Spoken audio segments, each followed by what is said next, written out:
తెలంగాణ రాష్ట్ర వ్యాప్తంగా auto, cab, taxi డ్రైవర్ల సమ్మె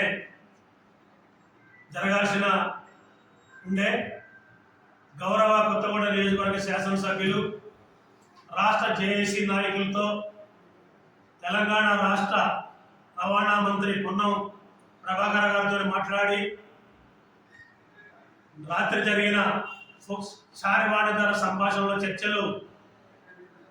ఆటో కార్మికులు, మోటార్ కార్మికులు, క్యాబ్ డ్రైవర్ల సమస్యలు న్యాయమని నేను ముఖ్యమంత్రి గారితో మాట్లాడి మీ సమస్యలు పరిష్కరిస్తా, 10వ తారీఖు వరకు ఈ సమ్మెను తాత్కాలికంగా వాయిదా వేయమని సిపిఐ పార్టీ రాష్ట్ర కార్యదర్శి కొత్తగూడెం నియోజకవర్గ శాసనసభ్యులు సాంబశివరావు గారి దృష్టికి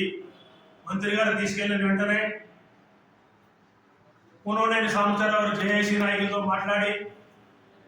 మన సమస్యలు పరిష్కరిస్తామని చెప్తా ఉన్నారు. ప్రభుత్వం ఈ సమ్మెని తాత్కాలికంగా వాయిదా వేయడానికి మీరు సుముఖంగా ఉన్నారని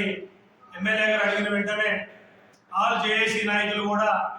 మేము ఇచ్చిన 13 డిమాండ్లో కనీసం సగమైన పరిష్కరిస్తే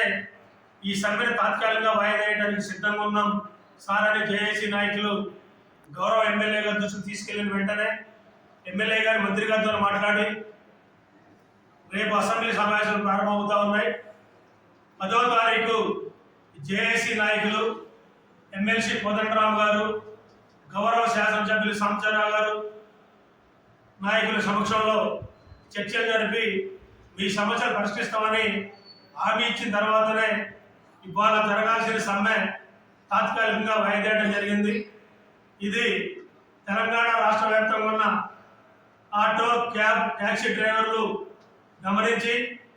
ఈ సమ్మెని తాత్కాలికంగా వాయిదా వేయవలసిందిగా వారికి కూడా విజ్ఞప్తి చేస్తూ ఎవరెవరి విధుల్లో వాళ్ళు ఆటోలు నడుపుకోవాల్సిందిగా తెలంగాణ రాష్ట్ర ఆటో మోటార్ కార్మిక అధ్యక్షుడిగా